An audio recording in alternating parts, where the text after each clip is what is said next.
Joining us now to talk more about the infrastructure plan is Joel Griffith, Research Fellow at the Heritage Foundation. Joel, welcome back. Always great to see you.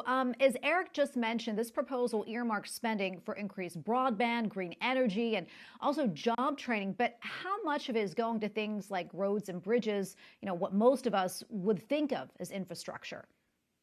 That's a great question. Out of a $2 trillion plus package, fewer than 1 in $13 actually goes to infrastructure that we typically think of: roads, bridges, airports, and seaports. More than 90% of this infrastructure package really goes to expanding big government. It really should be called Building Big Brother bill.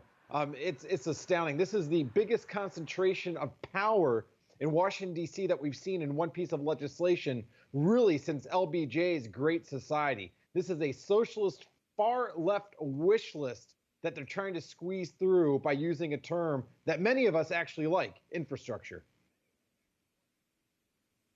Yeah, I want to go back to the cost of this plan. $2 trillion, $2 trillion. We just passed a $1.9 trillion COVID plan last month, not to mention the other COVID relief measures that were passed over the past year.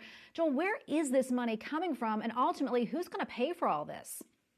Well, we're quite literally creating this money out of thin air. We have the Federal Reserve, a central bank that is printing trillions of dollars worth of money. They're buying up government debt, and then that money then goes to fund these enormous spending programs. Eventually, either taxes are going to have to be raised, not just on the wealthy, but also the middle class, or they're going to have to continue printing the money to pay for this, which will result in higher prices and slower economic growth into the future. There is no free lunch on this. Yeah, and the White House is saying, though, that this plan, they're saying it will create millions of good jobs. Your thoughts on that, and how do you think this infrastructure plan, that is, will ultimately impact our economy? Well, what this will really do is it'll take jobs from sectors that the government doesn't approve of, such as very high-paying jobs in the natural gas industry, which often pay in the six figures, and it'll so-called create jobs in government-approved parts of the economy that actually will many times pay far less.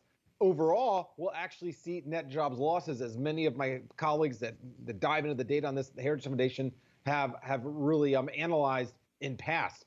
When President Biden talks about us competing with the global economy and creating jobs, what he's failing to mention is that we have the most prosperous middle class in the world. Our middle class, typical families here, earn $10,000 more a year in disposable income than places like Germany. And that's because we have a free market system, including our energy system. This package will actually push that system off the rails and hurt families, rich, poor, and middle class. We have about 30 seconds left, Joel, but really quickly, I want to ask you, do you think this bill will be passed? It really doesn't seem to have any support from Republicans. Not many Republicans, if any, actually have voiced support for this. But this is a lot of money, and a lot of this money will go to favor cronyist, politically favored projects in certain states, in certain districts. This is a massive transfusion of funds into places like New York City, Chicago, and LA. So I think a lot of politicians will find that their support is being bought off by these promises of billions flowing in to their own districts. But future generations are going to be handicapped because of this. Joel Griffith, Research Fellow at the Heritage Foundation, thank you so much for your time. We appreciate it. Thank you.